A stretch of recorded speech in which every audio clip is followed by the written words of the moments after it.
Okay, so tuloy natin yung lesson. So this time, kunin nyo yung inyong material naman, going out for visitation and follow-up. Okay, so yung mga gagawin natin na materials na to, it will be compiled. Tapos, siguro one time, ililesson natin sa Sunday School. Okay? So kanina yung inawit is an encouragement for us. So sabi ko nga kanina, di ba, mas ng Panginoon yung sa labas, no? Although He enjoys and treasure every person na saved, pero ang nasa isipan pa rin ng Panginoon, yung heart niya nandun sa lost.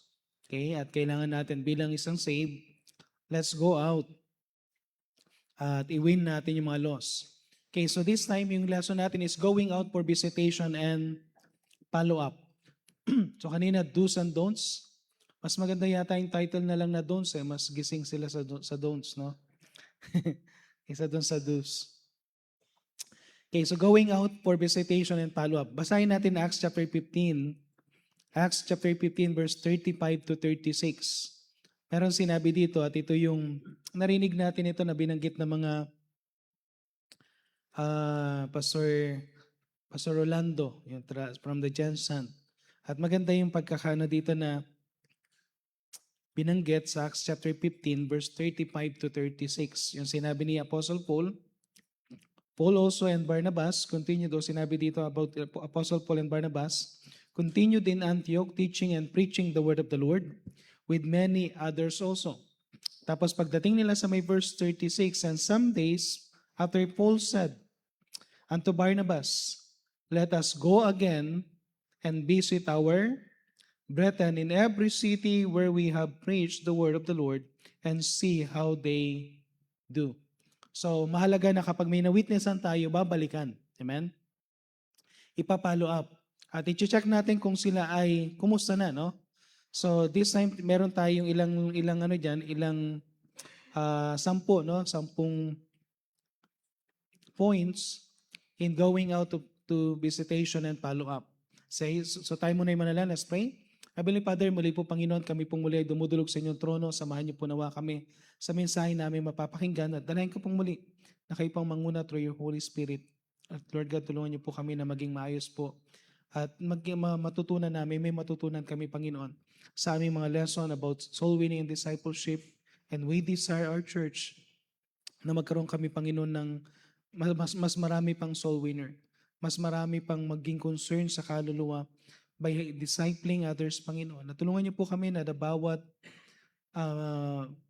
ministry ng aming church ay magkaroon sila, Panginoon, ng desire to have a soul winning and follow-up visitation. Pagpalain niyo rin po, Panginoon, ang mensahe at bigyan niyo rin ako ng wisdom sa mga tamang salita na kailangan ko pong sabihin. In Jesus' I pray. Amen. Okay, so number 1, makikita natin dito. So going out for visitation and follow-up. Number 1, para tayo ay talagang to go out, we need to have a definite time. Okay, have a definite time to go. Okay, have a definite time to go. The very first thing in soul winning and discipleship is going. Okay? The very first thing in soul winning and discipleship is going. Okay, so mahalaga yung paggogo. Okay? At sasabi nga diyan sa may mga ilang talata na tingnan lang natin, sa Matthew chapter 28 verse 19, sabi yan, go ye therefore and teach all nations.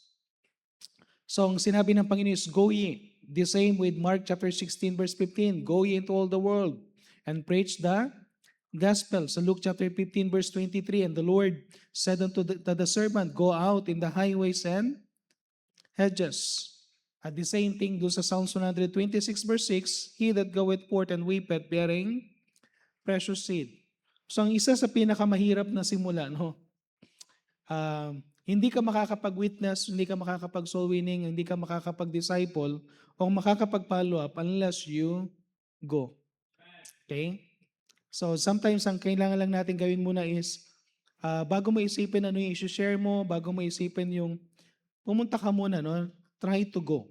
Kasi kapag ikaw ay lumabas, kapag ikaw ay may humakbang na, yung first step of obedience mo sa soul winning and that is going, susunod.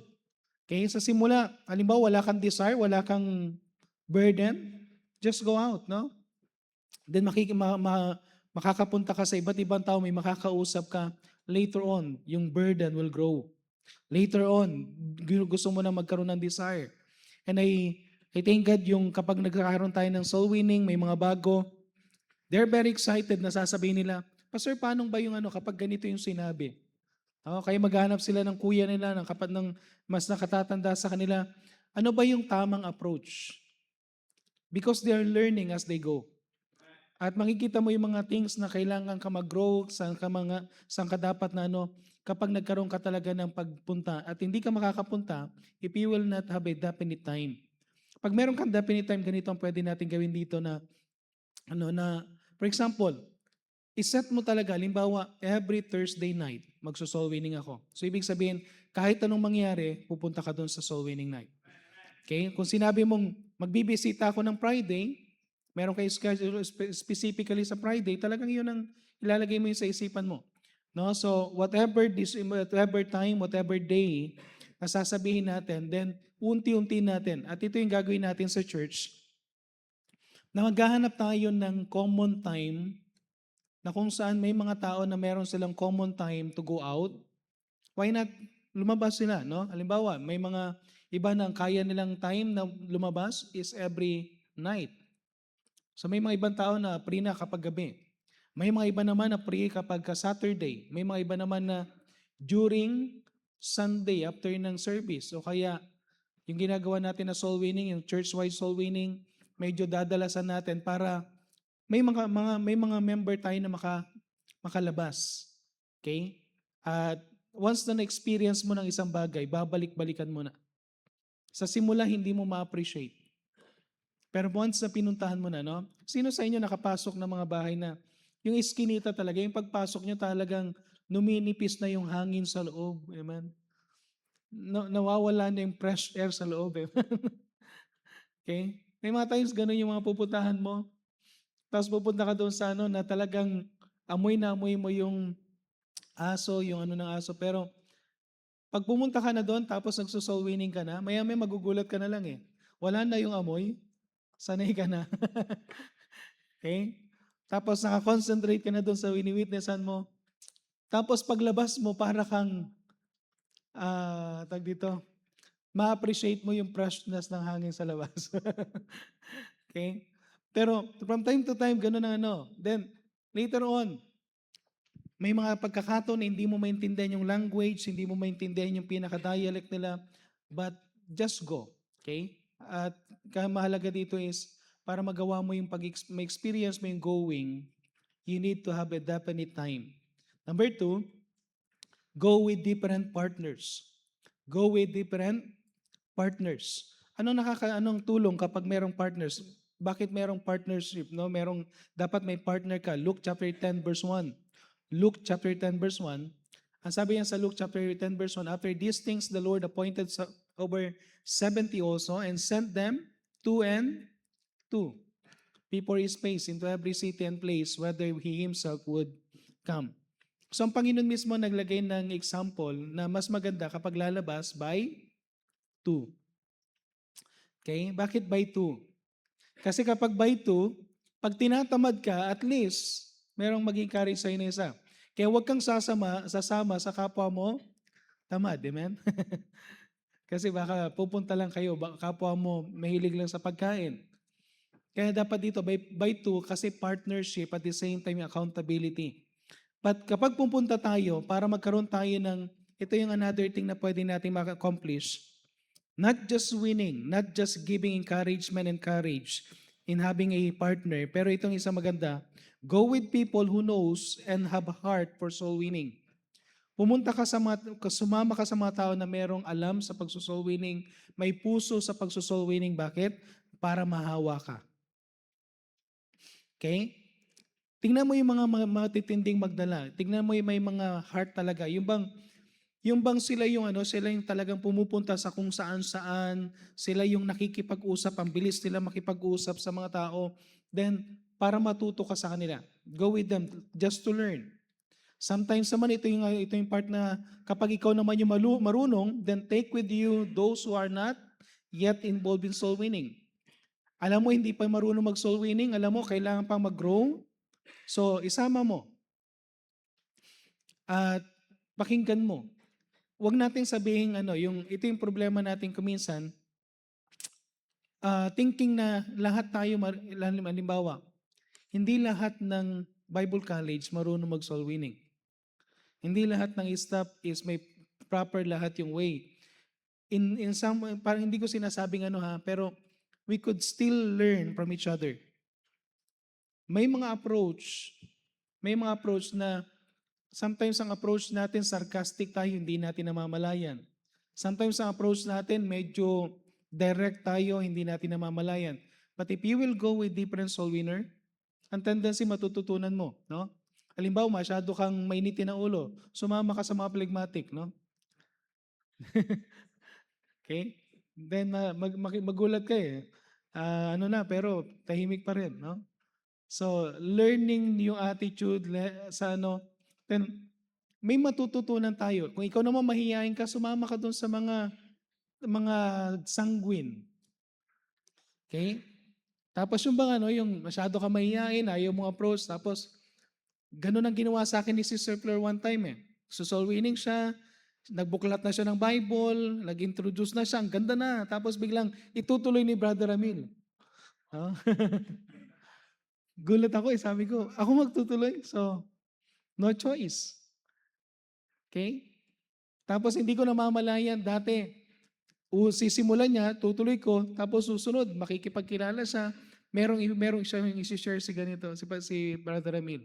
So, alam mo yung kuminsan, mahihain ka, tapos yung kasama mo talagang ang tapang, very bold.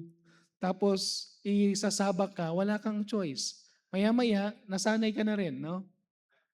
So, maganda magano tayo na, let's learn from with another. Take one with you, those who are stop doing it, no? May mga ibang mga members sa church, dati soul winner sila, hindi na nagso-soul winning. Why not hanapin mo sila tapos isama mo sila? Ito lang din, no, hindi lang ito sa soul winning time natin. Maganda ganito rin, no?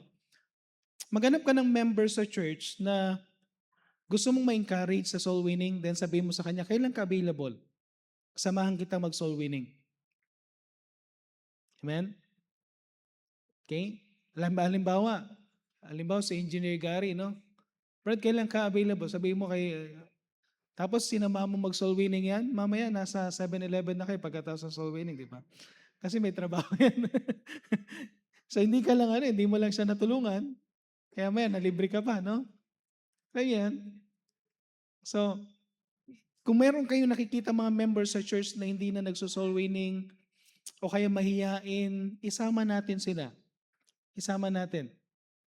Ako may mga gagawin ako sa mga ilang single na mahiyain. Sabi ko nga, mayroon na akong kausap eh. Sabi ko, pagpupunta ako ng Davao, sabi ko, sama ka, no? So meron na akong kinokontrata, sama ka. Okay? At mag-live ka kapag ka ganitong So, para lang ma-break niya ma-break niya yung shyness niya, makakita siya na So, something na kung make sure na kapag isasama nyo, matututo ng something good. Hindi yung yung matututo na kung saan magso-soul winning para diretso sa karinderya o kaya diretso sa yung bakery. Diretso doon sa siomai. No?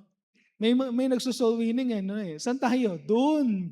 Yung pala doon kasi nandun yung siomai. Para pagkatapos, siomai. Okay? So, pero kailangan maganda na kapag may kasama kayo, meron natututunan yung kasama mo. Okay? Learning yung teaching them. Si Paul was encouraged by Barnabas. Okay? Si Paul, iba yung approach niya dahil hindi siya talaga akala niya tama yung ginagawa niya before. At the same time, kinagagalitan siya but in-encourage siya ni Barnabas. Tingnan niyo na lang sa inyong material. Si Aquila and Priscilla was encouraged by Paul.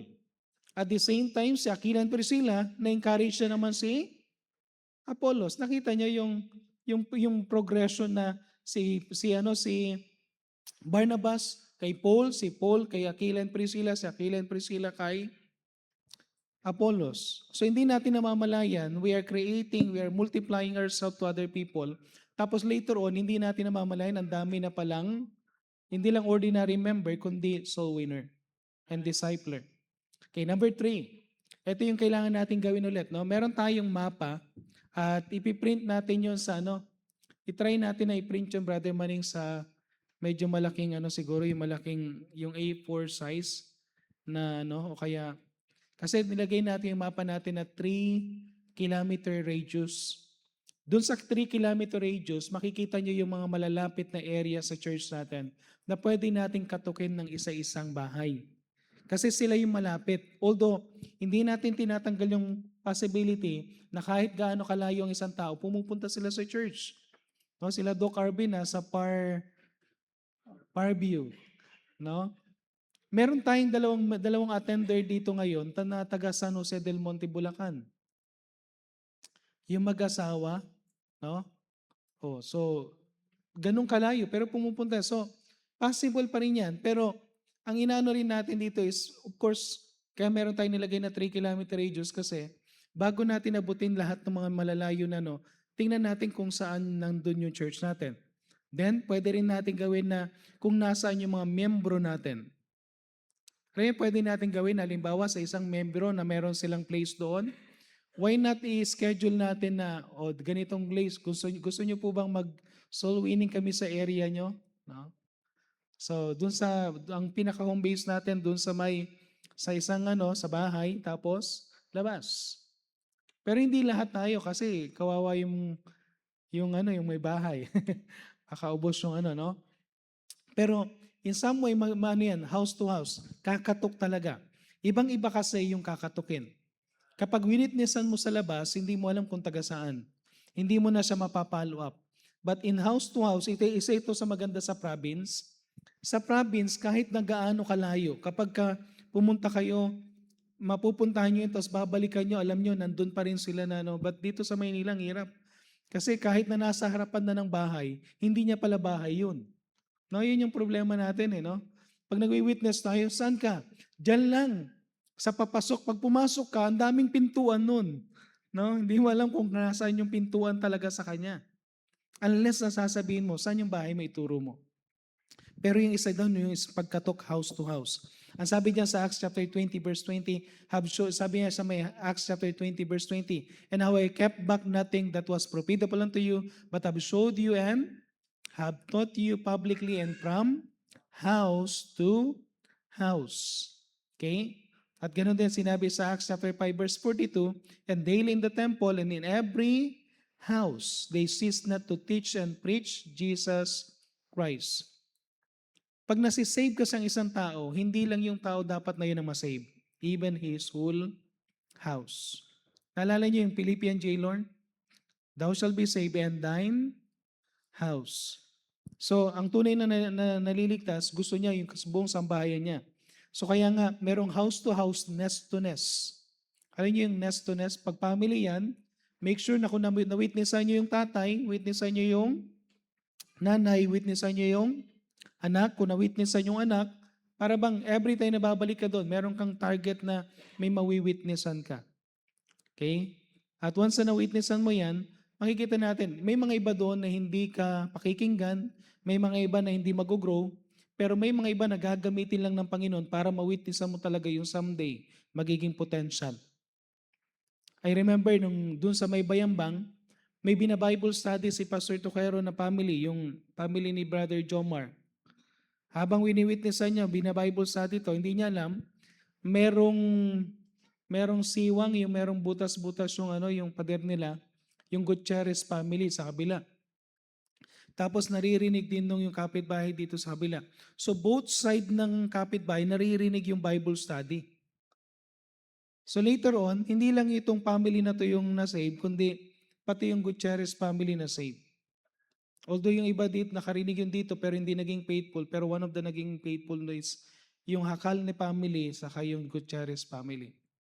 So, makikita nyo yung na parang pag nandun ka sa mismong bahay at paulit-ulit, yung bang papunta ka ng pupunta doon, meron at merong masisave. Kaya nga maganda, mapuntahan natin talaga yung bahay.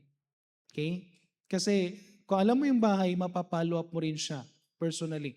Hindi mo na siya mababalikan kapag hindi mo alam yung bahay. Okay? Of course, witnessan pa rin natin, pero halimbawa may na-witnessan ka sa airport, may na-witnessan ka sa ano, okay lang yun. Someday magkikita uli kayo. Pero kapag ka-area natin, maganda, house to house. Iano mo lang, magbibigay ka lang ng gospel tracts. Okay? Then witnessan kung may pagkakataon. Number 4, go to sow the seed. Go to sow the seed. He that goeth forth and weepeth, bearing precious seed, shall doubtless come again with rejoicing, bringing his sheaves with him. So we need to go out to sow the seed. Our task is to sow the seed. Okay. Saan mo itatanim yung seed? Sa ground. Anong klaseng ground? Yung sa parable of the sower. Saan tumama yung mga seed? May tumama sa wayside, may tumama sa stony, may tumama sa thorny, may tumama sa good ground. Okay?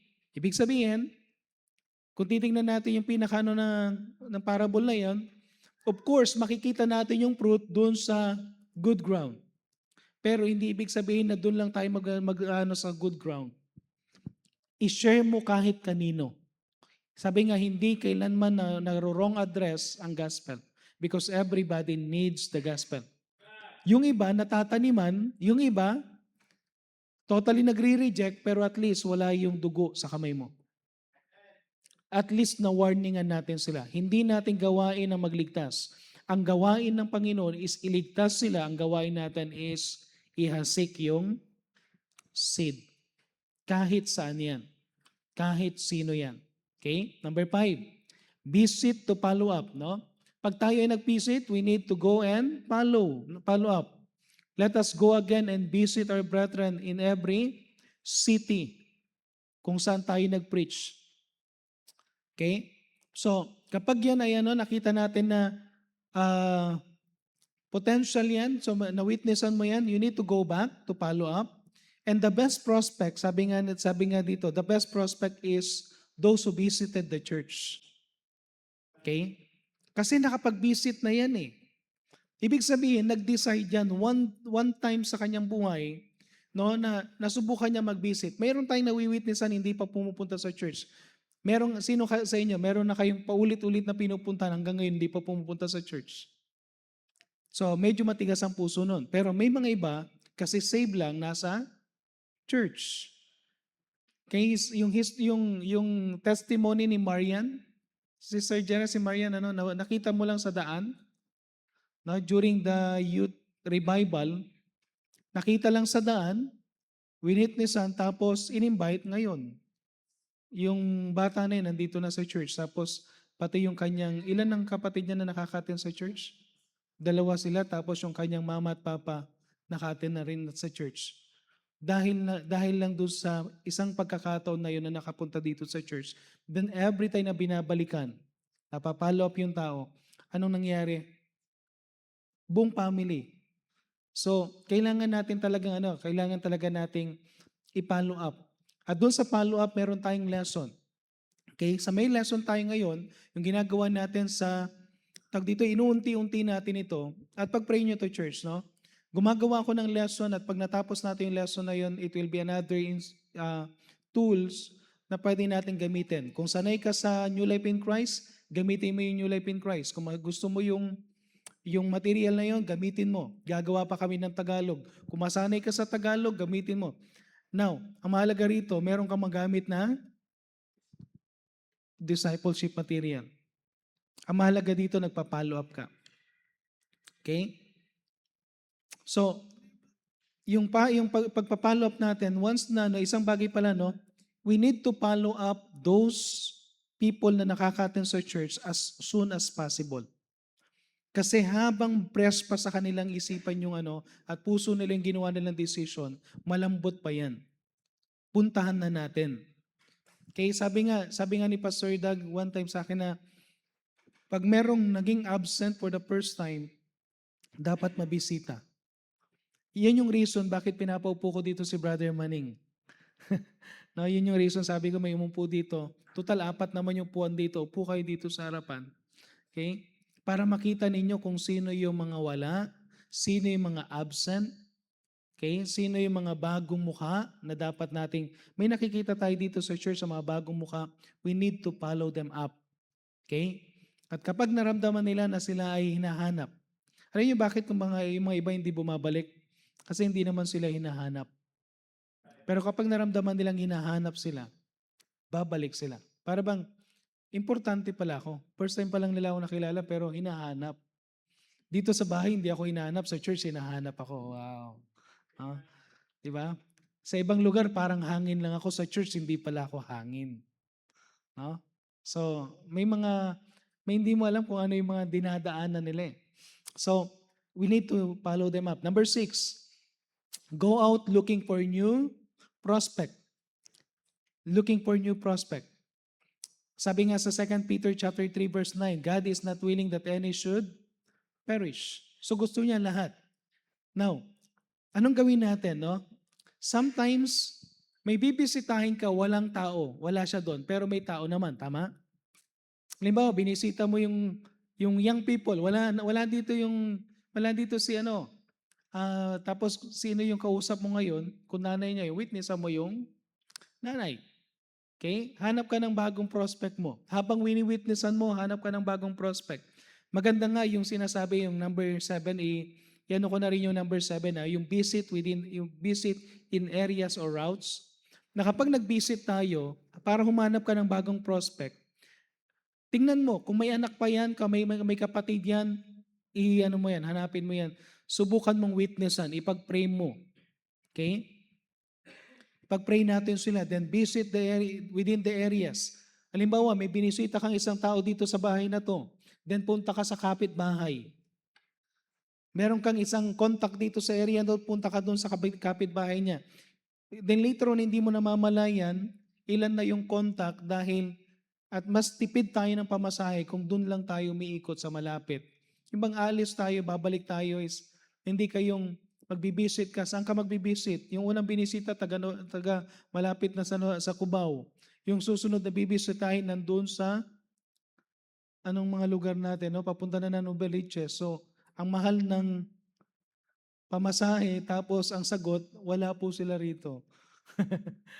Kaya kapag pumunta ka doon sa isang lugar, wala siya doon, then doon na lang sa area na yon or doon sa route. Ngayon, kapag doon sa route, okay, dito makita natin sa Acts chapter 8 verse 40. Tingnan niyo dito sa Acts chapter 8 verse 40. Si Philip, ang ginawa niya dito, but Philip was found at Azotus and passing through he preached in all the cities till he came to Caesarea. Nakita niyo yung naging strategy niya? Patungo siya sa Azotus, going sa Caesarea. Anong ginawa niya? Lahat ng cities na dadaanan niya. Lahat ng pupuntahan niya na doon, anong gagawin niya? Nag-preach na lang siya doon. No? Hanggang makarating siya doon sa pupuntahan niya. Ibig sabihin, along the way, hindi mo alam. Si Pastor Peralta, nung nag-preach ako kay Pastor Peralta, Pastor Jerome Peralta, bakit nagkaroon ng Luksuin Baptist Church?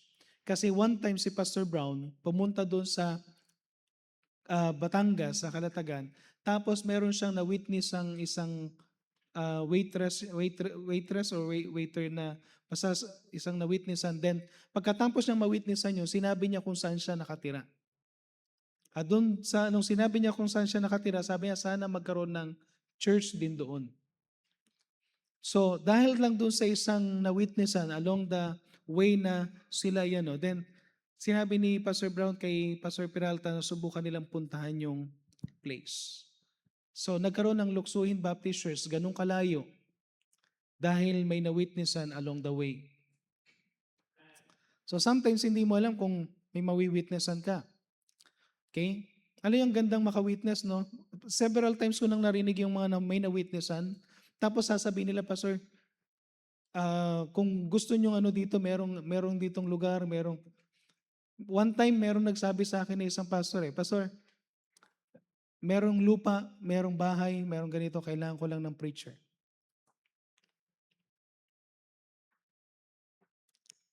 Ang problema ko that time, wala akong makita, no? Sabi ko, wala pa talaga. Pero may mga pagkakataon na gano'n, alam niyo yun, yung may mga gawain na Pag pumunta ka doon, walang bahay, ang mahal ng upahan. Bibili ka pa ng property. Tapos merong na lang bigla na lang along the way, biglang magsasabi, merong lupa, merong bahay, parang parang kukunin mo, igagrab na lang, kaya lang problema, walang pwede. Pero pwedeng mangyari ito na along the way na meron tayong pupuntahan, hindi mo alam, sabi ko nga kanina, hindi nyo alam kung sino yung mawi-witnessan ninyo. Okay? Merong isang asawa ng pastor na habang may nagja-jogging, winitnessan nyo yung nagja-jogging, hindi niya alam na yung nagja-jogging, meron siyang business na, nakalimutan ko kung ano yung business niya, pero then later on, in-invite nila sa church. Nung naka-invite sa church, yung tao very passionate, gusto niyang tignan lahat. Sinamahan niya lahat ng mga ginagawa sa church. Then may nakita siya isang bagay na gagawin nila for the ministry. Then nagsabi siya, ako na lang ang sasagot nung yung mga materyales.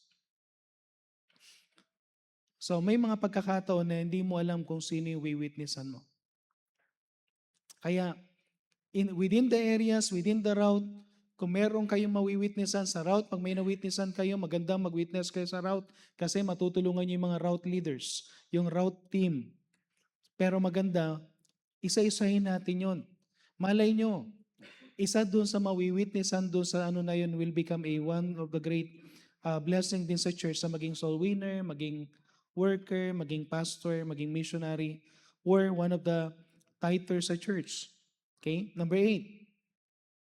Number 8, so malapit na tayo sa may then magano lang tayo na isang maikli lang itong pangalawa bago tayo pumasok dito. Isang awitin pa tayo, no? Isang awitin. Number 8, pray for God's guidance and power. Every day, sa Mark chapter 1 verse 35 to 39, anong ginagawa ng Panginoon every day? Pray. Okay? Magpe-pray siya. Verse 35, Brad. Verse 35. Mark chapter 1 verse 35. Bago siya alis, sabi yan, in the morning, rising up great while before the day, he went out and departed to a solitary place and there prayed. Church, meron tayong pinagsasabay dito. Tatlo yung emphasis natin. Soul winning and discipleship, prayer, saka family. So, wag natin kalimutan pa rin yung sa prayer, ha? Because from time to time, si Jesus Christ, sa Panginoon, He always prayed.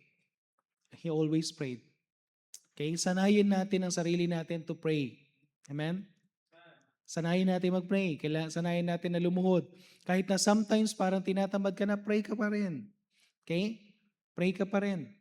At maging practice natin kahit nasang lugar tayo, pray tayo. Doon sa youth camp anong last na pinuntahan namin, tawag dito, magpe-pray ka talaga, mapapa-pray ka talaga. Amen? Kasi habang nagkakaroon kami ng service, yung nagbabantay doon sa may narinig na mga nagtatawa ng bata. Tapos maya-maya may batang dahan-dahang naglalakad. Patungo sa kanya may dala-dalang crucifix. Tapos ayaw niyang abutin hindi niya inabot. Tapos inalapag niya na lang.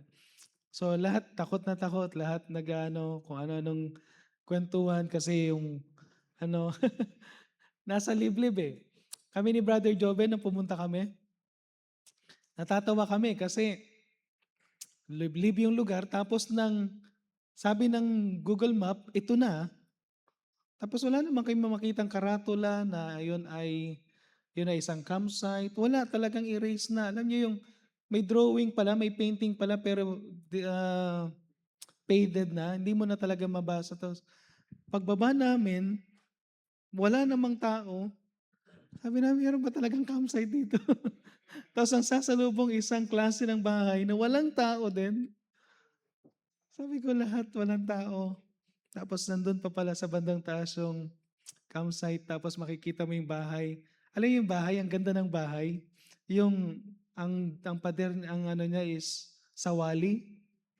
Sawali yung yung wall, sawali yung flooring sa puro sawali siya, ang lamig-lamig. Kaya lang, talaga talagang iba yung Tapos matutulog na kami, ako matutulog doon sa mag-isa doon sa kama. So sabi ko kay Brother Joven, "Brad, dito ka." Sabi ni Pastor Brother Joven, baka humilik ako, hindi ka makatulog, Pastor. Lalo nga ako hindi makatulog eh. Kasi ang ganda na itsura ng kama. Alam niyo yung ano, itsura ng mga kama, Doc Bing, na yung may design pa sa gano'n na, yung kama na hindi lang kama na gano'n, kundi sa uluhan mo merong mga design na gano'n. yung, yung mga pagka humiga ka parang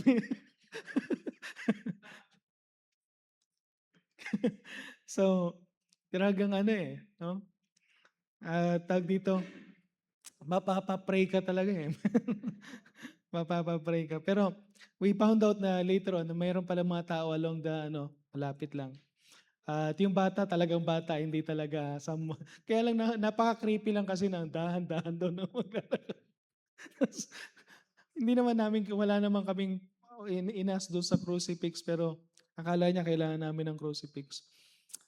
Okay, so but balik tayo sa ano, the Lord Jesus Christ prayed. Every time na may pupunta siya, He will pray. Ganon din ang church. The early church always pray for guidance. So i-ask natin, Lord, what will be my message? What will be the thing na sasabihin ko para ma-challenge ko itong mga tao na to? And from time to time, nakakatuwa kapag nag-pray ka. No, may time nag-pray ako na, Lord, anong pwede kong ibigay na design na lesson dito sa yung mga pinapollow up. And dami nila that time, ilang family yon. Okay? Then, umakyat kami doon sa pinaka nila, then nang nagkikwentuhan na kami, shinare ko sa kanila yung patungkol doon sa may Samaritan woman. Tapos doon sa Samaritan woman, binanggit ko yung regarding doon sa may yung sa may, alam ng Diyos lahat, alam niya yung patungkol sa bakit siya nag-igib ng tanghali kasi ayaw niya maging kasama yung mga ibang babae dahil alam ng Panginoon yung ilan nang nakasama niya. Tapos nagbiro ako na, yung bang bigla mo na lang may isipang magbibiro ka, may mga iba sa atin ayaw natin may kasama kasi ang dami mong utang, baka hahantingin ka, kaya yan, nagano ka. Yung mga biro, kuminsan biro lang, pero magugulat ka, yung akala mong biro, nangungusap na pala dahil parang habang sinasabi ko ng Panginoon, alam niya yung nangyayari sa babae. Parang thinking, Pastor, paano mo nalaman yung bagay na yun sa Bombay, mga gano'n. Na hindi ko naman talaga alam. Yung in-exaggerate ko lang ba? Then, hindi mo mamamalayan, effective na sa kanila yung Word of God kasi nag-pray ka kung ano yung sasabihin mo. Okay? Number 9. Okay? So, set goal to win soul at least one soul, no? Each week. So, Pastor, tama ba one soul each week? Ang tinuro sa atin nila Pastor Kokoy, one soul a day. Yes, ito yung gagawin natin na una pa lang, no, sa mga members sa church. Kung hindi ka pa marunong mag-soul winning, at least, kaya nagsisimula ka pa lang at least, kaya nga sinabi dyan, at least one soul each week. Ibig sabihin, habang mag-grow ka, anong gagawin mo? Dadamihan mo yan. Later on, hindi na one soul each week, magiging two soul each week, magiging 3 souls each week. Later on, nandun ka na sa one soul a day. Amen? Number 10, last, itong magandang isulat natin. Isulat nyo to sa Bible nyo at basahin mo palagi. Number 1, or letter A, God wants me to go and He will bless me. Promise yan that God wants you to go. Sabi ng Panginoon, go ye and teach all nations. At may promise ang Panginoon. Letter B, God will empower me as I go. Acts chapter 1 verse 8. Na kapag tayo ay lumalabas, nagsosoul winning tayo, nagdi-disciple tayo, we will experience the power of the Holy Spirit. Letter C, the Holy Spirit will convict them. Sa John chapter 16 verse 8, ng Panginoon na nagko-convict sa sinner sa kanilang kasalanan, nagko-convict sa sinner about the righteousness of God, about the judgment of God. So may experience natin yan. And letter D, some soul is at stake and I can change the course of their destiny kapag tayo ay nagso-soul winning. James chapter 5 verse 20. Brad, pakita nga lang yung James chapter 5 verse 20.